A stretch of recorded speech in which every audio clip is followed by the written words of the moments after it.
तो जैसे 90s kid बहुत अच्छे से समझ पाएंगे, उस समय ये कोई करियर ऑप्शन होता ही नहीं था, मतलब सोच भी नहीं सकते थे कि कुछ ऐसा हो सकता है। नहीं। अब जो जनरेशन है वो काफी इस डायरेक्शन में जा सकती है। यस। तो अगर कोई इस डायरेक्शन में सोच रहा है कि मुझे पोएट बनना है या मैं लिखूं कुछ इस तरीके का, तो उनको क्या एक सलाह, एक मशवरा आप देना चाहोगे कि इस चीज का ध्यान रखो? यार मैं कार्तिक हमेशा एक बात कहती हूँ, चाहे मैं स्टेज परफॉर्म करूँ, चाहे मैं पॉडकास्ट करूँ, चाहे मैं पर्सनल बैठूँ, आपको कुछ भी करना है अपनी ज़िंदगी में, कुछ भी, आपको सिंगर बनना है, राइटर बनना है, एक्टर बनना है, डांसर बनना है, पेंटर बनना है, कुछ भी करना है अपनी ज़िंदगी में, अगर आपको उस चीज़ से, उस कला से प्यार है तो करो।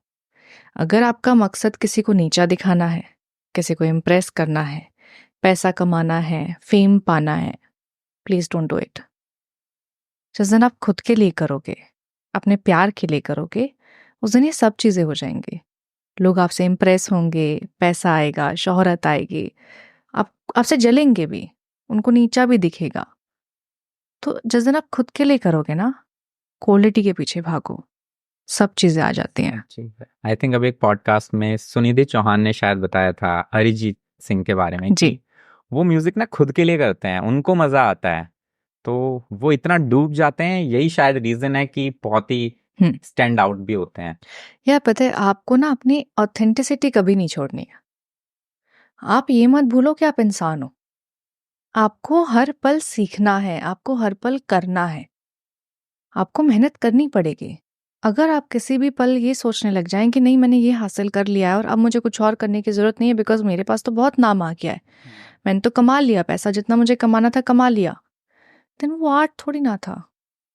आपका एक सर्टेन मोटिव था, वो आपने पा लिया, दैट्स इट।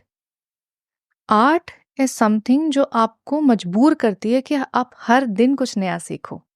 आप उठ के खड़े हो और करो, उस पर कुछ काम करो। आपके दिमाग में अगर आप लिखते हो तो वो एक गजल का एक शेर वो अटक जाता है, आप महीनों उस लाइन के पीछे घूमते रहोगे कि ये लाइन आगे पूरी हो जाए। जब तक कोई चीज आपको पागल ना कर दे ना, तब तक उसकी जो गहराई है वो सच्ची नहीं होती। वो बात मोहब्बत में भी लागू होती है, वो नफरत में भी लागू होती है, और वो कला में भी लागू होती है। कपल्स के बीच में ना काफी बार ये होता है कि कपड़ों को लेके, पहनाव को लेके बहुत फ्रिक्शन नजर आता है कि ऐसे कपड़े मत पहनो, वैसे कपड़े मत पहनो, छोटे कपड़े मत पहनो। तो हम्म। लड़कियों को काफी ना दबा हुआ महसूस होता है हम्म। कि यार ऐसे क्यों, मैं अपने तरीके से क्यों नहीं रह सकती, है ना। और काफी बार एक बार ये चीज भी आती है कि लड़का तो कुछ भी पहन सकता है, कोई कुछ नहीं कहता, लेकिन हम्म। मैं कुछ नहीं पहन सकती। हम्म। तो एक लड़की के ड्रेसिंग पे उसके पार्टनर का, चाहे वो बॉयफ्रेंड हो चाहे हस्बैंड हो, उसका बोलना, उसका ओपिनियन सही है या नहीं, मतलब। यार पार्टनर है ना, क्यों नहीं बोलेगा? आप भी तो उसको बोलो ना, ये शर्ट पहन लो, ये टाई पहन लो, ये पैंट पहन लो। बोलती हो ना? कभी उसके मतलब अंडरगारमेंट्स के लिए तो आपने सलाह नहीं दी होगी कि जॉकी पहनो या माचो पहनो? नहीं ना। आपका पति आपसे ये बोल रहा है, आपका पार्टनर ये बोल रहा है कि सी, आप एक ऐसे गैदरिंग में जा रहे हो जहाँ पे लोग शायद थोड़ी दूसरी सोच के हो सकते हैं, या फिर बहुत रिलीजियस गैदरिंग हो सकती है। मंदिर में बिकनी पहन के तो नहीं जाओगे ना? कॉमन सेंस है ना। आपको पता है छोटे कपड़े पहनने से अगर आपका कोई बॉडी पार्ट दिख रहा है, आप इतनी स्कर्ट पहन के ऐसे ऐसे हो जाओगे, तकिया रख लोगे, ऐसे ऐसे खींचते रहोगे। जब को पता है अनकंफर्टेबल फील होता है, या तो कैरी करना सीख लो कि नहीं मेरे को फर्क नहीं पड़ता। कैरी करने के बाद अनकंफर्टेबल मत हो। यहां से अपना टैंक टॉप पहना हुआ है, उसको बार बार ऊपर कर रहे हैं। पहनना नहीं आता तो पहनो मत। छोटे कपड़े पहनने के बाद में दुनिया को गाली देना आसान है, कपड़े उतारना बहुत आसान होता है। लेकिन अपने आप को मेंटेन करके, लोग गालियां क्यों दे रहे हैं कपड़े उतारने पे? यही बोल रहे हैं ना कि यार तुम अपने माँ बाप के सामने तो बिकनी में नहीं जाओगे ना, नंगे नहीं खड़े होगे ना, तुमको पता होगा ना क्या दिखाना है क्या छुपाना है। तो क्या दुनिया नहीं है? लड़कों को हमेशा से एक बात सिखाया जाता है कि पूरी दुनिया में हर कोई तुम्हारी बहन है। उन्होंने बहन समझ के एक बात बोल दी कि प्लीज वेयर योर क्लॉथ्स।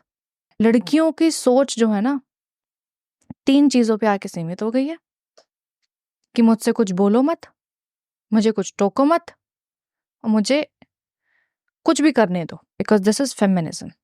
मेरी फ्रीडम। मेरी फ्रीडम। औरतें कमाने के लिए गई, आदमी कमाने के लिए गया। आदमी शुरू से कमा रहा था, हम्म, उसको बोला गया कि तुम्हें कमाना है और घर में लाके देना है। आदमी ने फॉलो किया। आदमी ने कभी नहीं ये बात बोली कि यार मैं क्यों करूं, मैं किसी और के लिए क्यों कमाऊं, जिसको करना होगा वो खुद करेगा। मैं क्यों ग्रोसरी भरूं, मैं क्यों राशन लेके आऊं, मैं पूरे दिन घर का भी काम करूं, दिन में बिल्स भी देखूं, मैं इधर बाहर मतलब ऑफिशियल वर्क्स भी देखूं, गवर्नमेंट के ऑफिस के चक्कर भी काटूं, बिजली का भी बिल देखूं, ग्रोसरी भी। आदमियों ने सब काम किए ना, घर में राशन लाने से लेके बिजली का बिल, पानी का बिल, दूध का बिल आदमियों ने करा ना। तो मतलब वो तो गृहस्थी भी संभाल रहा था, उसने तो कभी मना नहीं करा कि मैं नहीं करूंगा। Now when women are doing the jobs they are saying okay I am now independent। अब मैं किसी के लिए नहीं कमाऊंगी। आदमी कमाएगा तो सबके लिए कमाएगा, औरत कमाएगी तो सिर्फ खुद के लिए कमाएगी, क्योंकि वो तो इंडिपेंडेंट है, वो तो एम्पावर्ड वुमेन है, वो तो एजुकेटेड है, उसको तो अपने अधिकारों के लिए लड़ना है। You know when you do the things ये समझ के कि ये मुझे करनी है, तो वो रिश्ते चल पाते हैं। औरत ने घर संभाला, मेरी माँ ने घर संभाला, मेरी सास ने घर संभाला, हमारे बड़े बुजुर्गों ने घर संभाला, हमारे बाप दादाओं ने घर संभाला, सब कुछ चलता आ रहा था, अच्छे से चल रहा था। अभी की सोसाइटी ऊपर नीचे होने लग गई है। क्वेश्चन करना गलत नहीं है, आज़ादी मांगना, एजुकेशन मांगना, अपनी जॉब्स के लिए, करियर के लिए अपॉर्चुनिटीज मांगना गलत नहीं है। This is a real equality, women and main and also the other जो हमारे हैं LGBTQ+ जो भी हमारे सोसाइटी सब डिजर्व करते हैं, because they all are human beings. But responsibility को लेके चिल्लाया ना जाए, मैं झाड़ू नहीं करूंगी, मैं घर नहीं संभालूंगी, मैं पोछा नहीं करूंगी, मैं खाना क्यों बनाऊं, वाई मैं यहाँ पे आके अपना राशन भरूं, मैं कमा रही हूँ, मेरी कमाई खा गए। एक आदमी ने तो कभी नहीं कहा कि तुम मेरी सारी कमाई खा गई। सोच का फर्क है, आद- नजरिए का फर्क है। आदमी ने कभी नहीं बोला जैसे ही पैसा कमाने लगा कि मैं इंडिपेंडेंट हूँ, स्ट्रॉन्ग इंडिपेंडेंट नो, मैन। आदमी तो शुरू से था ना, वो भी बोल सकता था ना कि अपना अपना करो, निकलो बाहर, चाहे तुम मेड बनो, चाहे तुम किसी भी, बोल सकता था ना। औरत कमाने लग गई तो अपना अपना करो, आदमी करे तो वो बस जगत का वो है, महान आत्मा, करेगा सबके लिए। ये काफी डीप था, मतलब पर्सनली बहुत सही लगा है मेरे को। लोग यार, पीपल ओनली वांट टू जज you, they don't want to understand you. जैसा अभी थोड़ी देर पहले आपने भी बोला था कि लड़के ना इतना ज्यादा एक्सप्रेसिव नहीं होते हैं, नहीं। ठीक, बहुत स्ट्रेट फॉरवर्ड होते हैं। तो काफी बार ना ये चीज बोली जाती है कि man can cry, there is nothing bad with that, ठीक। लेकिन लड़कियां अभी फीमेल्स की साइड से काफी बार बोला जाता है कि नहीं, मेल्स को ओपन अप होना चाहिए, है ना, अपनी इमोशंस को, अपने मतलब नेगेटिव पार्ट्स को भी शो करना चाहिए। बट हार्श रियलिटी ये है कि अगर एक लड़का अपनी वीक साइड शो करता है या कोई लड़का वीक है, तो ना तो उसे समाज, ना उसकी खुद की फैमिली, और सबसे इंपॉर्टेंट जो लड़की है वो रिस्पेक्ट कहीं ना कहीं कम हो जाती है। और ये कॉन्शियसली या अनकॉन्शियसली लड़कियों को भी नहीं पता होता काफी बार। जैसा अभी मैं रिसेंटली न्यूज़ पढ़ रहा था कि एक MMA फाइटर था, तो स्पोर्ट्स है, कभी हारते हो कभी जीतते हो, वो एक फाइट हार गया, तो उसकी एक गर्लफ्रेंड, अच्छी खासी एक अच्छा रिश्ता था, उसने ब्रेकअप कर लिया, क्योंकि कहीं ना कहीं उसे वो फील हुआ कि यार ही इज वीक। तो एक साइड तो समाज में हल्ला मचाया जा रहा है कि प्लीज ओपन अप हो, as a man you also have rights और ये सारी चीजें, और दूसरी साइड कहीं ना कहीं हर कोई बाइज्ड है, एक आदमी वीकर साइड शो नहीं कर सकता, ये फैक्ट है, वरना सब टर्न ऑफ हो जाएंगे। तो ऐसे में लड़कों को रियलिटी में करना क्या चाहिए? यार हमें ना पता है क्या यार, जब लड़कियों को पाला गया तो ये कहा गया कि तुम्हें आगे जाके किसी का घर संभालना है, काम सीख लो, तुम्हें खाना बनाना आना चाहिए, तुमको ये करना आना चाहिए, वो करना चाहिए। ढांचा था, एक मोल्ड था, लड़की ढल गई। आदमी का ढांचा था, रोना नहीं है, क्या रो रहे हो लड़कियों की तरह, तुम ऐसे नहीं कर सकते हो, तुमको ग्रेजुएट होके नौकरी करनी है, अगर पढ़ोगे नहीं तो नौकरी नहीं मिलेगी, नौकरी नहीं करोगे तो लड़की नहीं मिलेगी, लड़की नहीं मिलेगी तो समाज क्या कहेगा। हर चीज के लिए उसके लिए तैयार कर दिया कि ये नहीं करा तो ये हो जाएगा, वो नहीं करा तो वो हो जाएगा। एक डर भर दिया, जिसको हम माइक्रो मैनेजिंग करते हैं, कहते हैं। पेरेंट्स ने इतना माइक्रो मैनेज कर दिया ना, स्टार्टिंग से चलता आ रहा है यार। अब जाके हम बदलेंगे ना, अब जाके हम लड़कों को बोलेंगे कि ठीक है, मेरी जो जनरेशन होगी आने वाली, मैं उनको कहूँगी ठीक है, it's okay to cry, it's okay to feel bad, but don't hold the emotion, come back stronger. ये सिखाया जाए कि ठीक है, तुम एहसास कर सकते हो, तुम्हें कोई चीज़ बुरी लगी है, तुम परेशान हो, उदास हो, ऑफिस में कोई बात हुई है, पढ़ाई को लेके कोई बात है, डोंट टेक स्ट्रेस। कहने का मकसद सिर्फ इतना ही है। ये जो लड़ाई स्टार्ट हुई कि आदमियों को रोना चाहिए, आदमियों को रोने का अधिकार है, ये आदमियों को पता है कि उनको रोना चाहिए, आदमी कर ही नहीं पाते हैं। उनको पता है कि अगर मैं टूटा तो मेरे पीछे जो घर है ना, वो टूट जाएगा। आपने एक मौत भी देखी होगी ना, एक मौत में अगर कहीं पे फ्यूनरल हो रहा है तो औरतें बड़ी चीख चीख के रो रही होंगी, हाय रो, जो जिसका लेना देना तक नहीं है वो भी आके ज्वाइन करेंगे उस गैदरिंग को और एकदम फूट फूट के रोने लग जाएंगी। क्यों? Because they are allowed to express. But उस मोमेंट में भी जब फ्यूनरल चल रहा है, आदमी बाकी कोर्सेज में लगा होता है कि यहाँ पे शमशान वाले से बात करनी है, यहाँ से लकड़ी लेके आनी है, ये पूजा का सामान चाहिए, बॉडी को अभी इतने बजे एम्बुलेंस से लेकर आए। उसको टाइम ही नहीं मिला। वो आदमी अपने बाप की मौत तक पे नहीं रो पाया टूट कर, क्योंकि उसको पता था कि अगर मैं रोने लग गया तो फिर संभालेगा कौन। आदमी सिर्फ इसलिए नहीं रोता क्योंकि उसको डर लगता है कि अगर मैं खुद को नहीं संभाल पाया तो कुछ नहीं संभाल पाऊंगा, सब बिखर जाएगा। वो एक रिश्ता जो होता है ना, एक रिश्ता रेत की तरह होता है जो उसको आदमी से पकड़ के बैठा हुआ है। वो जैसे रोना स्टार्ट करे ना तो सोचो वो ऐसे हाथ खोल रहा है और वो गिरेगा। आदमी नहीं चाहता कि वो रेत बिखर जाए, उसका घर बिखर जाए। बस ये सोचता है कि नहीं, मैं नहीं टूट सकता हूँ। मेरा कहना सिर्फ इतना है कि ठीक है, कुछ फील हो रहा है, चाहे अकेले कमरे में बैठ के फील करो, चाहे बाथरूम में जाके रो लो, उदास हो, फ्रस्ट्रेटेड हो, बता दो फ्रस्ट्रेटेड हो। अपने अंदर जब आप भर लेते हो ना, तो वो कहते ना कि एक चीज को आप भरते जाओगे, कभी तो ओवरफ्लो होगा। कभी तो होगा। आदमी अपना फ्रस्ट्रेशन भरता रहता है, उसको फिर एंगर इश्यूज आ जाते हैं। अपना जो इमोशन है वो भरता रहता है। आदमी हमेशा से ऐसा नहीं था। हमने उनको बनाया कि यार तुम कैसे उदास हो सकते हो, लड़की हो क्या, क्या जनानी वाली हरकतें कर रहे हो, जो बातें कर रहे हो, गॉसिप है ना, बिल्कुल। क्यों कर रहे हो, क्या जोरू का गुलाम बन के घूम रहे हो पीछे पीछे। तुम एक्सप्रेसिव नहीं हो सकते, तुम प्यार नहीं कर सकते, तुम इमोशनल नहीं हो सकते हो, तो करना क्या है? पत्थर बन के खड़े रहे मूर्ति की तरह, तो लोग आके बस ऐसे ठक ठक करते रहेंगे, मूर्ति को तोड़ते रहेंगे, फिर बोलेंगे आदमी का पत्थर दिल है, वो समझता नहीं है किसी को, उसको समझने का मौका ही नहीं दिया लोगों ने। तो अब टाइम ये आ गया है कि आदमी ये समझे कि ठीक है, अभी तक जो चलता आ रहा था, तुम्हें नहीं इमोशन एक्सप्रेस करने हैं मत करो, घर वालों के सामने नहीं करना मत करो, दोस्तों के साथ कर सकते हो। खुश होना है, उदास होना है, गुस्सा करना है, जो करना है करो, then come back stronger. Emotion को होल्ड करके रखोगे तो खुद तकलीफ में आओगे। बस वो इमोशन बाहर निकालो। अपने पार्टनर को बताओ कि तुम परेशान हो, फाइनेंशियल इश्यूज चल रहे हैं, कंपनी में इश्यूज चल रहे हैं, तुम्हारे जॉब में प्रॉब्लम्स चल रहे हैं, उसको बताओ ताकि वो आगे आने वाले फ्यूचर के लिए तैयार रहे। इसलिए बताओ, दैट्स इट।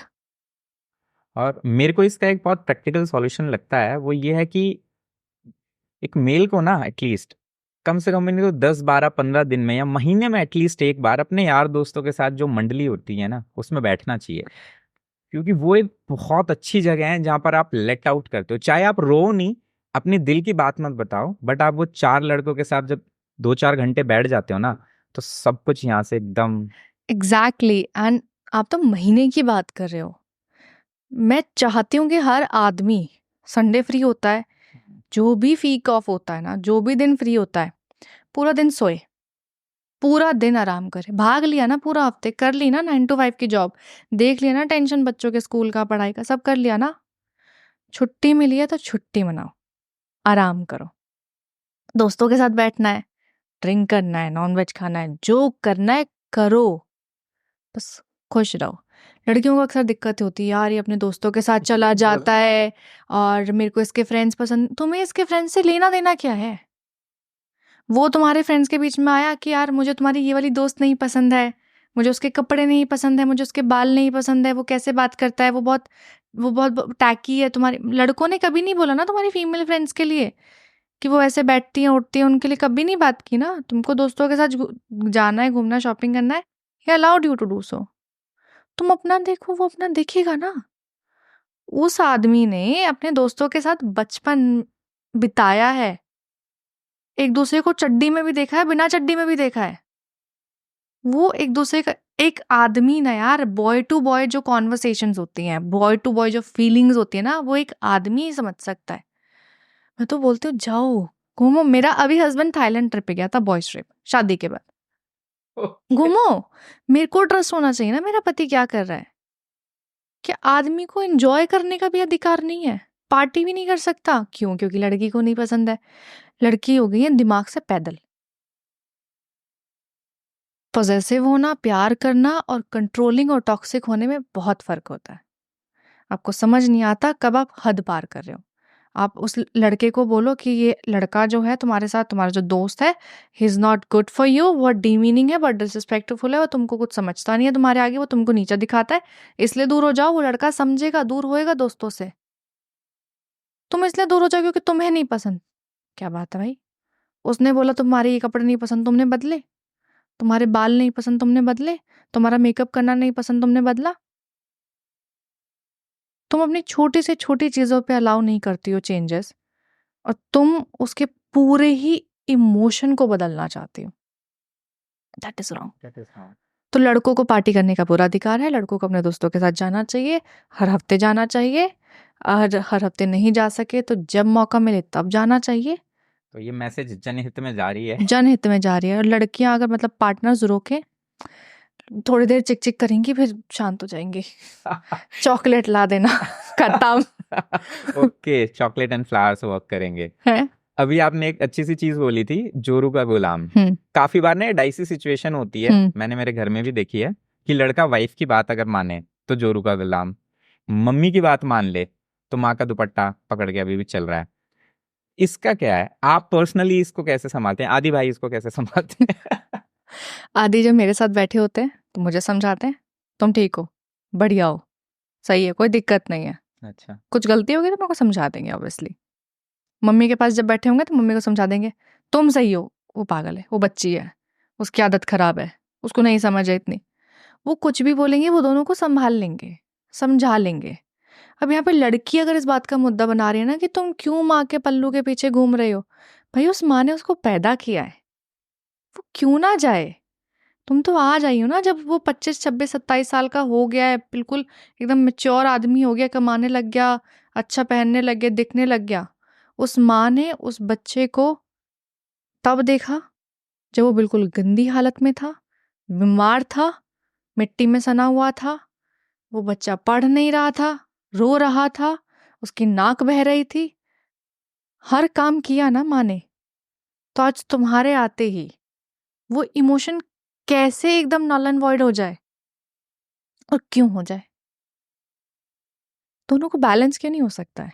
और अगर माँ है तो माँ को ये बात समझना चाहिए कि तुमने उस बच्चे को बड़ा कर दिया, अब बूढ़ा करने का काम बीवी का होता है। मतलब बीवी बूढ़ा कर देती है। Just kidding. मेजर केसेस में ये बात अगर आदमी मतलब देखेंगे तो ये बोलेंगे कि हाँ, शादी होने के बाद वो जल्दी बूढ़े हो जाते हैं, टेंशन बढ़ जाती है। टेंशन बढ़ जाती है। मेरा पति तो बोलता है।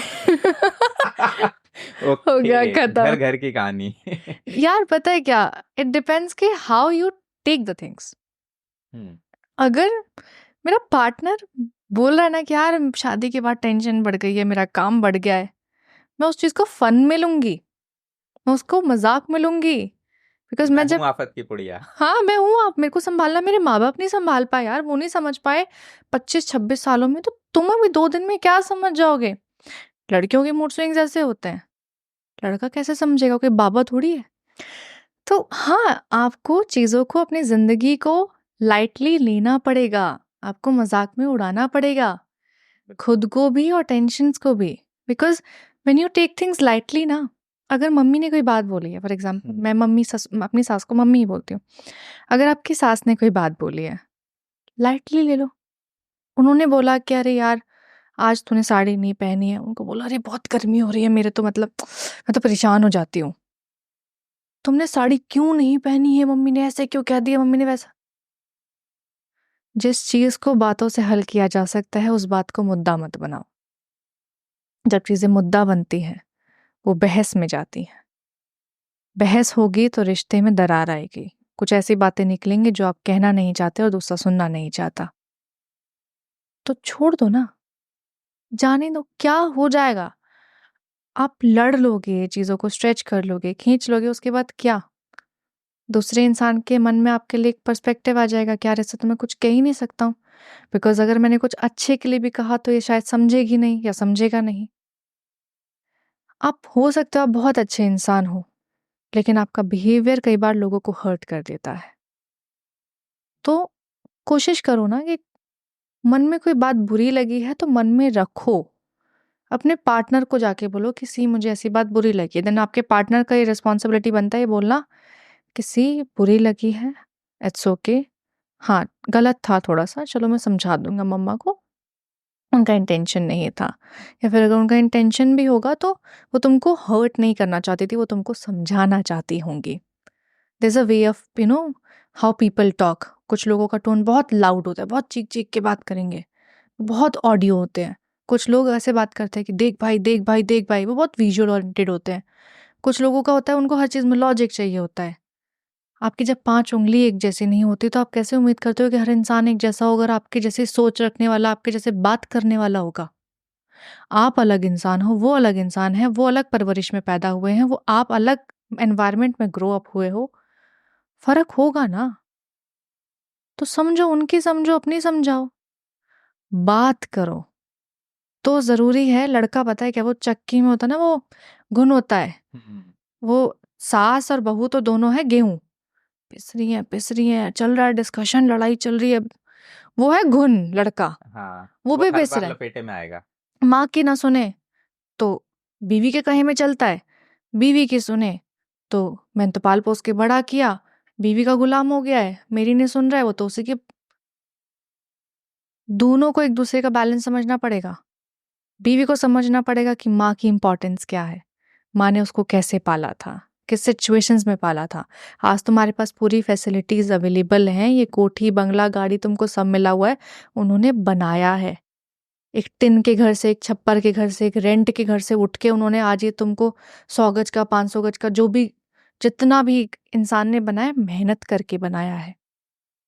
समझना होगा कि उन माँ बाप की मेहनत क्या थी, उन्होंने किस हालात में उस बच्चे को पाला, बड़ा किया और बड़ा करके तुमको दे दिया, लो अब संभालो। तो जब संभालने के लिए दिया तो संभालो, उस घर को तोड़ो मत। ट्रू। अब इसी में ना काफी बार क्या होता है कि जैसे शादी होती है, लड़की अपना घर परिवार सब कुछ छोड़ के आती है, नो डाउट, है ना, यस। सब कुछ एकदम से एक बहुत सडन शिफ्ट होता है।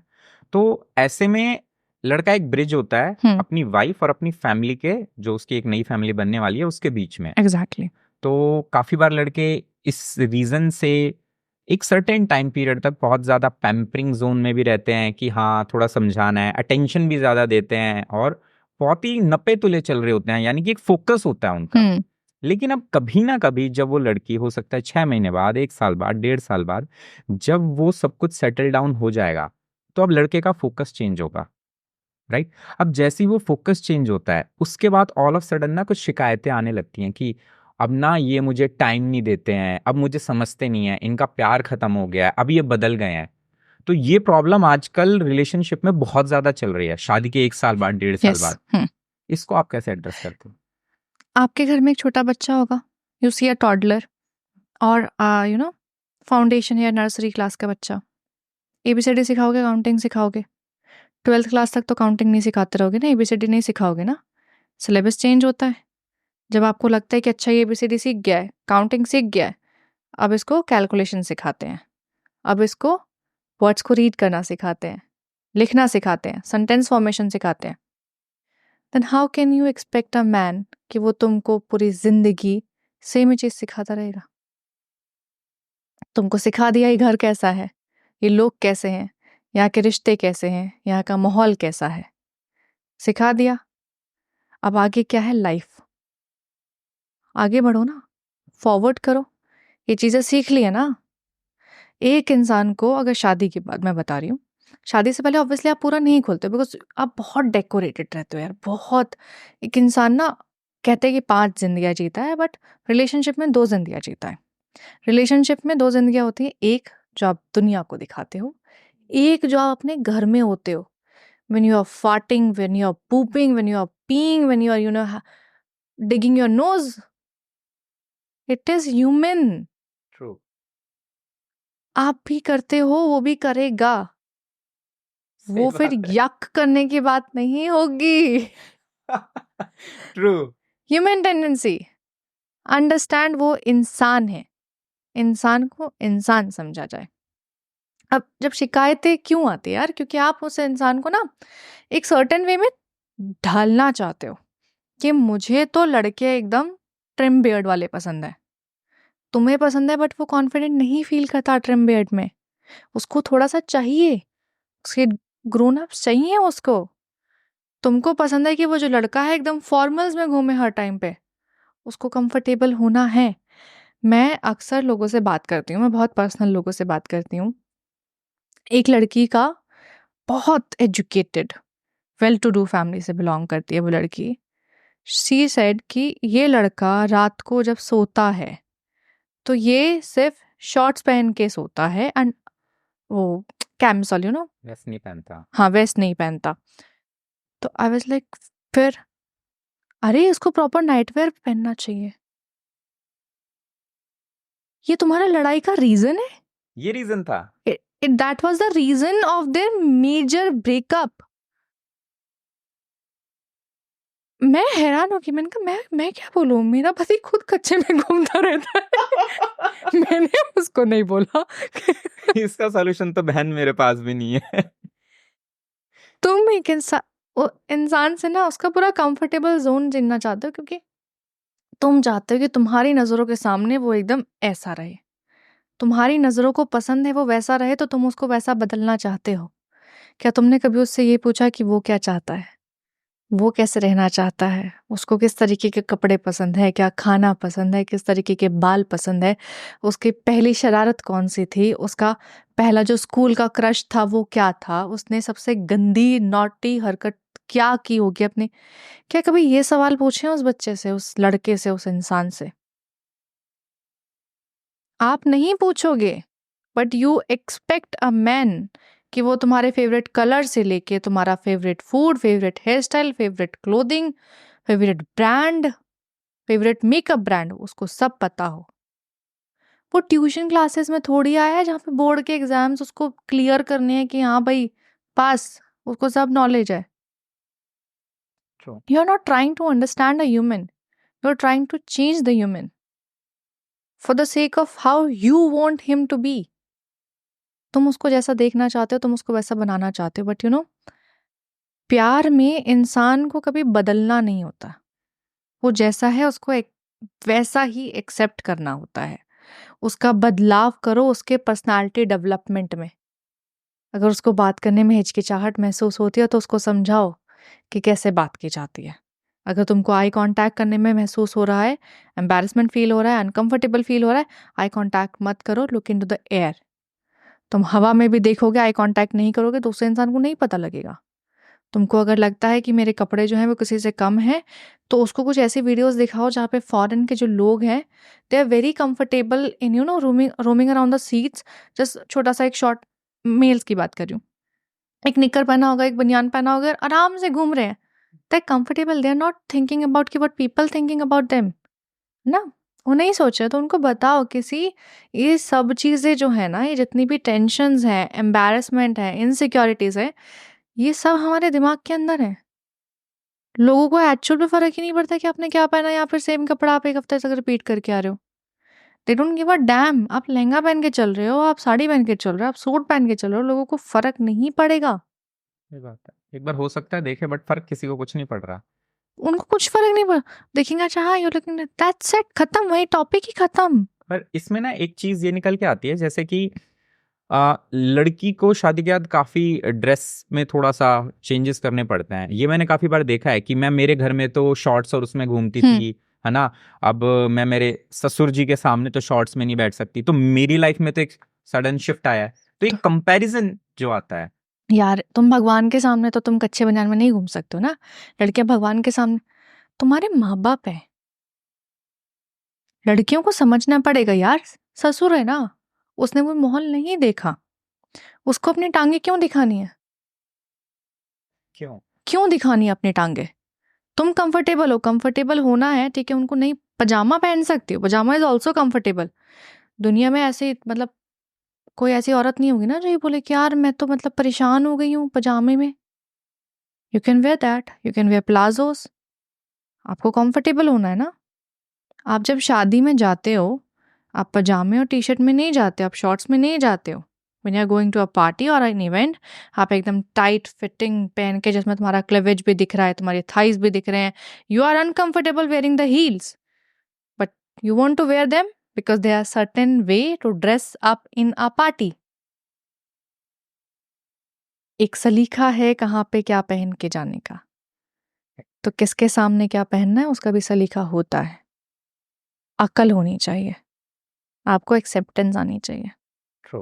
वहां पे सास ससुर गलत नहीं है। हरियाणा में यार नहीं है मेंटालिटी। अब औरतों को सूट पहनना अलाउ किया गया है कि आप सूट भी पहन सकती हो। मेरी मम्मी का टाइम पे बहुत बड़ी बात होती थी कि यार बहू को सूट पहनने दिया जा रहा है, तो तुम तो सूट से सीधा ही कच्छे पे आ गई। ग्राफ को ऐसे लेके जाते हैं, समय के साथ बदलती हैं चीजें। सूट से लेगिंग पे आओ, जीन्स पे आओ, जीन्स से तुम कैपरी पे आओ, कैपरी से तुम फिर तुम नंगे हो जाओ, किसको क्या फर्क पड़ रहा है? कमरे के अंदर भी तो रहते हो ना जैसे रहना होता है। जगह को देख के, लोगों को देख के ये चीज होनी चाहिए। ऑब्वियसली। ट्रू।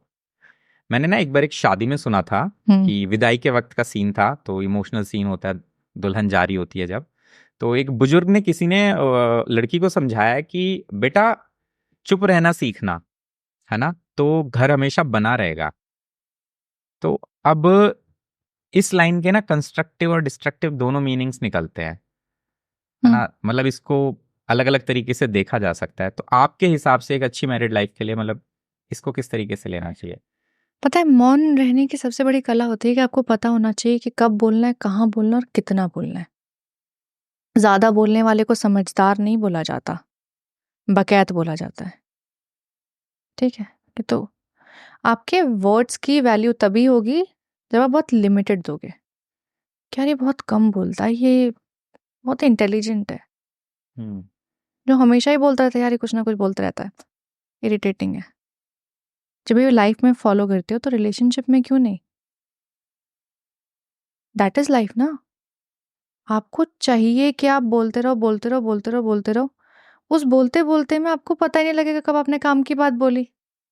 वो वाली कहानी है ना कि हम बोल रहे हैं शेर आया, शेर आया, शेर आया। लोगों को इतनी आदत हो गई कि उन्होंने एक्चुअल एडवाइस को समझा ही नहीं। तो इफ यू वांट कि तुम्हारी actual advice, concerns, questions, problems और सॉल्यूशंस को समझा जाए, तो तब बोलो जब एक्चुअल में हो, जरूरत हो। जिस चीज को लेट गो किया जा सकता है, फॉर ग्रांटेड लिया जा सकता है, जिस मुद्दे को छोड़ा जा सकता है, जिस बात पे बवाल नहीं बनाया जा सकता है, जिस बात पे चुप रह के कई बार ऐसा होता है कि आप, जैसे फॉर एग्जांपल मेरा अभी रिसेंट का केस है कि मैंने एक टॉप पहना हुआ था एंड मैं बहुत स्लाउच करके बैठती हूँ, मैं नहीं, शोल्डर ब्लेड्स आउट करके मैं नहीं बैठ सकती हूँ, मैं थोड़े दिन बाद ऐसे हो जाऊंगी। तो मैंने एक टॉप पहना हुआ था which has a V neck और हल्का सा क्लेवेज दिख रहा था। My husband give me advice कि जब तुम बैठो तो इधर लोगों के आई कांटेक्ट पे बैठा करो। अगर आई कांटेक्ट पे नहीं बैठ रही हो, तुम कंफर्टेबल नहीं हो, सोफे पे नहीं बैठ पा रही हो, नीचे बैठ जाओ, फ्लोर पे बैठ जाओ, तो कोशिश करो स्ट्रेट बैठने की और अपने आसपास कुछ पिलो रख लो। Because obviously you don't want to show things to people, but लोग देख लेते हैं। And it will be embarrassing for you and for them also. तो एटलीस्ट अवॉइड द सिचुएशंस. मैं वहाँ पे उस बात का मुद्दा बना सकती हूँ. तुमने कैसे बोल दिया, मैं क्या जानबूझ के दिखाती हूँ, मैं क्या इंटेंशनली करती हूँ, ब्ला ब्ला ब्ला ब्ला ब्ला. सोल्यूशन क्या था? ठीक है, मैं अगली बार ध्यान रखूंगी. तो जिस बात को चुप्पी से हल किया जा सके उस बात का मुद्दा ना बनाया जाए तो अच्छा होता है. जिस बात को शांति से बोल के कहा जा सके जरूरी नहीं है उसके लिए तेज आवाज की जाए. आपके बातों में वजन कितना है वो आपकी आवाज कितनी तेज है वो नहीं बताती है. आप शांत रह के भी गहरी बात बोल सकते हो, बात कह सकते हो. टोन ऊंची नहीं करनी है. और कई बार टोन ऊंची ना करके काफी चीजें सॉल्व हो जाती हैं. बिल्कुल. ये चीज ना मैंने मतलब अपनी फैमिली में भी काफी देखी है, पेरेंट्स में, ताऊजी ताईजी वगैरह में, कि उनमें ना एक इस तरीके की ट्यूनिंग होती है, एक इस तरीके की समझदारी होती है कि एक को अगर गुस्सा आया हुआ है या एक अभी इरेशनल है ड्यू टू एनी रीजन, तो दूसरा शांत रहेगा. वो कुछ भी कह रहा है उसमें लॉजिक है या नहीं है, सही है या गलत है, जो भी है दूसरा बिल्कुल. उसको शांति से सुनेगा. और दूसरी चीज ये यूजुअली वो लोगों के सामने कभी नहीं करते. बहुत क्लोज फैमिली को कभी कभी वो इंसिडेंट दिख जाते हैं, ठीक है, कि आप ऑल ऑफ सडन एंटर कर गए, बट वो उन दो लोगों के बीच की चीज होती है. तो आई थिंक ये सही तरीका होगा. रिश्ते में ना यार, रिश्ते का मतलब ही होता है एडजस्टमेंट. और वो एडजस्टमेंट कॉम्प्रोमाइज नहीं है. आप समझौता नहीं कर रहे हो. आप चीजों को संभालने के लिए सेटिंग्स चेंज कर रहे हो. जब एक आदमी एक औरत एक आर्ग्यूमेंट में होते हैं उनका ब्रेन लॉजिकली काम नहीं करता है. उनको समझना नहीं है. उनको ट्यूशंस नहीं लेने हैं उस टाइम पे. उनको बोलना है, उनको अपनी भड़ास निकालनी है. उनका जो पर्सपेक्टिव है, ओपिनियन है, जो भी उनके अंदर पाइल हो रखा है वो बोलेंगे. अदर पार्टनर का ये होता है कि यार ये भी समझने के मूड में नहीं है और जोन में नहीं है, तो उसको वेंट आउट करने दो. जैसे ही वो शांत, कभी तो काम डाउन होगा ना. 24 घंटे या पूरी लाइफ जितना वो जिंदगी में सांस ले रहा तब तक तो ब्ला ब्ला ब्ला नहीं कर सकता ना वो. कभी तो शांत होगा. तब अपने पॉइंट्स लॉजिक्स के साथ समझा देना. उसी वक्त समझाने की जब बहस होती है, एक बहस में जब जवाब देने की होड़ लग जाए ना, तब रिश्ता खराब होता है. हम हमेशा हर आर्ग्यूमेंट में अपने लास्ट वर्ड्स रखने की कोशिश करते हैं. तुमने ही बोला, मैं जवाब दूंगी. मैं कैसे चुप रह जाऊं, मैं क्यों सुनूं. उसने सब बोल कैसे दिया मेरे बारे में. उसने बोल दिया, वो जोन में नहीं था, वो हीट ऑफ द मोमेंट था, मीन नहीं करता होगा, या फिर उस हो सकता है उसका इंटेंशन तुमको हर्ट करना ना हो, तुमको समझाना हो. उसने जो बोला उसको बोलने दो, वेंट आउट करने दो, बाद में बोलो. सी यार ये बहुत ज़्यादा हो गया. मेरे को बहुत डिसरिस्पेक्ट फील हुआ, मैं बहुत हर्ट हुई. मुझे ऐसा लगा कि मैं तुम्हारे लिए शायद कुछ कर ही नहीं पा रही हूँ. फिर मेरी सारी जितनी भी एफर्ट्स हैं वो सब फ्यूटाइल हैं. उसको समझाओ कि तुमको क्या बुरा लगा है और उसके समझो कि उसे क्या बुरा लगा है. तब रिश्ता चलता है. दोनों को समझना पड़ता है, दोनों को समझाना पड़ता है. मैं और मैं की लड़ाई में हम नहीं बचता. तो दोस्ती ना बहुत प्यारी सी चीज होती है, और मेरा ऐसा मानना है कि दोस्ती बहुत जरूरी भी होती बहुत ज्यादा. है ना, क्योंकि लड़के इतने एक्सप्रेसिव नहीं होते वैसे. बस इतना ही होता है ज्यादा से ज्यादा 4 पैक पी के तू मेरा भाई है. यार दोस्ती ना एक भरोसा होता है जिसमें आपको पता है कि अगर आपको आधी रात में भी किसी की जरूरत पड़ेगी ना, तो वो दोस्त आपके साथ खड़ा रहेगा. कोई इंसान आपके साथ दे ना दे, कोई आपको समझे ना समझे, कोई आपके साथ रहे ना रहे, वो दोस्त आपके साथ खड़ा रहेगा. वो उम्मीद ही नहीं करेगा कि यार आप ये बोलोगे कि मुझे जरूरत है, और वो सीधा बोलेगा अच्छा चल मैं भी आता हूँ. वो इंस्टेंट काम करते हैं यार. दोस्त आपको हमेशा मोटिवेट करता है. हमेशा बोलता है अरे यार क्यों तू बैठा है ऐसे डिप्रेशन में. कुछ नहीं होता डिप्रेशन. हमारे ज़माने में डिप्रेशन नाम की चीज़ ही एग्जिस्ट नहीं करती थी. हम सीधा रो रहे हो, उठो भाई कैट अप एंड चलो. क्या कब तक जिंदगी है, मूव ऑन. लेकिन अब तो डिप्रेशन डिप्रेशन बोल बोल के जिनको नहीं भी है ना वो सोच रहे अच्छा मैं उदास हूँ तो मैं डिप्रेशन में हूँ. ये थोड़ा सा एक do you even know the meaning what does it means उसका इम्पैक्ट क्या होता है? मेंटल हेल्थ इश्यूज है, बच्चों का बच्चों के साथ ऐसे बिहेव मत करो, बच्चे ट्रॉमा में चले जाएंगे। तुमने ना आजकल की जनरेशन को बोल बोल के कमजोर बना दिया है।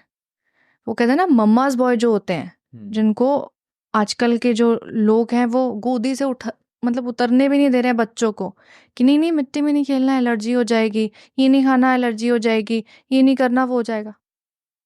बच्चा जब बाहर के एनवायरनमेंट में जाएगा ना, आप हमेशा तो उसको वो बबल में, वो शेल में प्रोटेक्ट नहीं कर सकते हो। एक ना एक दिन तो वो दुनिया में जाएगा जहाँ उसको मिट्टी भी मिलेगा, पोल्यूशन भी मिलेगा, उसको हर तरीके का फूड भी मिलेगा।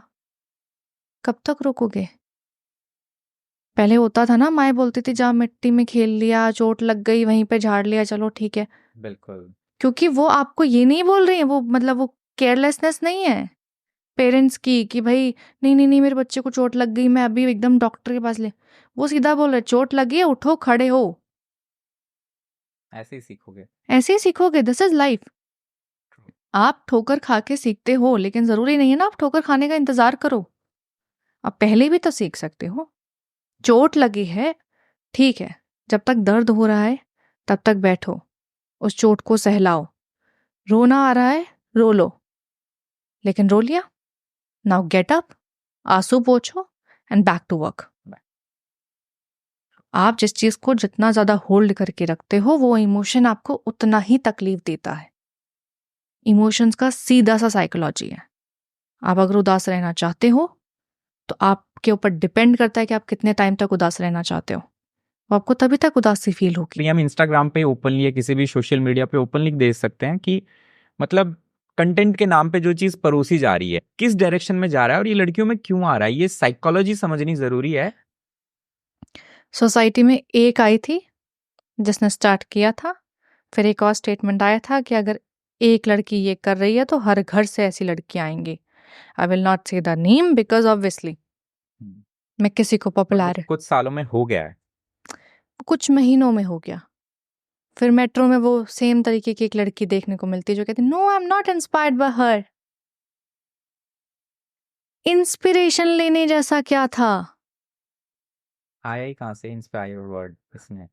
इस इंस्पायर तुम क्यों नहीं हो रहे हो सुनीता विलियम्स से, कल्पना चावला से, या फिर ऐसी लड़कियों से, पीटी उषा से, जो मैरी कॉम्स, किसी से भी जो अपने देश के लिए कुछ कर रही हैं, जो बच्चों के लिए कुछ कर रही हैं, जो समाज में कुछ कर रही हैं, they are at certain level, जो लोगों को कुछ बदलाव। You are not getting inspired by anyone, you are getting inspired by someone जहाँ पे बस नंगा होना है। एंड देन हम गलत है।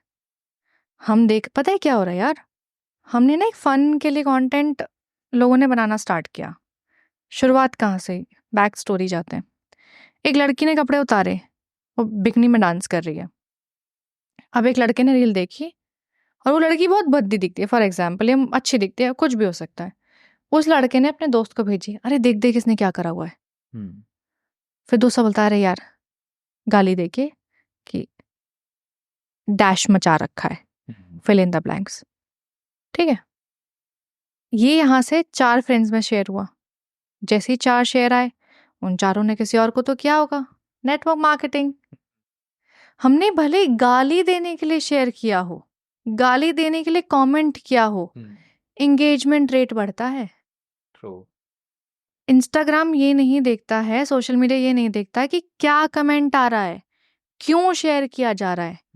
कमेंट आ रहा है, शेयर हो रहा है, थम्स अप, दैट्स इट, हो गया वायरल। करने वाले कौन थे? हम। फिर जब उनको व्यूज मिलने लग गए, तब ब्रांड्स को और लोगों को ये पता लगा कि अच्छा ठीक है, एक्टर्स को इतना पैसा देके, आर्टिस्ट को इतना पैसा देके हमको उतना व्यू रेट नहीं मिल रहा है, उतना एंगेजमेंट एंड उतना visibility. Negative publicity is also publicity, हमारे एंटरटेनमेंट इंडस्ट्री में बोला जाता है कि चाहे नेगेटिव हो चाहे पॉजिटिव हो, PR is a PR। Brands को पता लगा अच्छा ठीक है, एक रील बनवाएंगे, ये अच्छा एक्टर को देते 10 लाख रुपए, एक काम करते हैं इसको 1 लाख दे के देखते हैं। 10x विजिबिलिटी मिली। एक ब्रांड ने सोचा यार मेरे तो पैसे भी कम लगे, मैं ऐसे 10 क्रिएटर्स को पकड़ता हूँ, जहाँ 10 लाख में एक आर्टिस्ट आ रहा था, अच्छा रिनोन्ड रेप्यूटेड रिस्पेक्टेड आर्टिस्ट आ रहा था, अब उस कॉस्ट में 10 नंगे आर्टिस्ट आएंगे। So called artist. अपने आपको बोलते हैं वो content creators, we are creating contents, we are showing the creativity, है ना। वो ये बोल रहे हैं ना, प्लास्टिक का थैला लपेट के अब गार्बेज बैग को यहाँ से कैंची से काट दो, यहाँ से कैंची से, ये तो हम बचपन में भी करते थे, चटाई का घर बना के। उस चटाई को लपेट के हम स्कर्ट तो नहीं बना लेंगे कि we are showing the creativity. But उनको दिखा पैसा आने लग गया, क्योंकि लोगों ने पैसा देना शुरू करा, हमने देखना शुरू करा, हमने शेयर करना शुरू करा। जिस दिन हम शेयर करना बंद कर देंगे, देखना जैसे ही वो फीड पे आया, हमने उनको ब्लॉक कर दिया, हमने उनको अनफॉलो कर दिया, रिस्ट्रिक्ट कर दिया, वटेवर, नॉट इंटरेस्टेड का भी आता है एक ऑप्शन कि हम नहीं है इस कंटेंट। उनका जिस दिन व्यू रेट कम हो जाएगा ना, ये चीज़ें समाज में, हम खुद बढ़ा के ये नहीं बोल सकते कि समाज बिगड़ रहा है। बिगाड़ने वाले भी हम हैं और सुधारने वाले भी हम ही हैं। ये हमारी गलती थी। आजकल छोटे छोटे बच्चे ये देख रहे हैं, अच्छा ठीक है, छोटी बच्ची है, गाली दे रही है, डांस कर रही है, इतने इतने से मतलब 3-3 4-4 साल के बच्चे स्टेप्स कर रहे हैं, they are showing their beauties, and उनको बोलता है ये तो ट्वर्क है, they are not showing the vulgarity. Stalking. आप हिंदी में डैश बोल लो या हिंदी में, मतलब चेंज नहीं होता, एसेंस वही रहेगा, काम वही रहेगा। तो वी आर द वंस जो गलत है, हमने ये शुरू किया, हम खत्म कर देंगे तो ये खत्म हो जाएगा।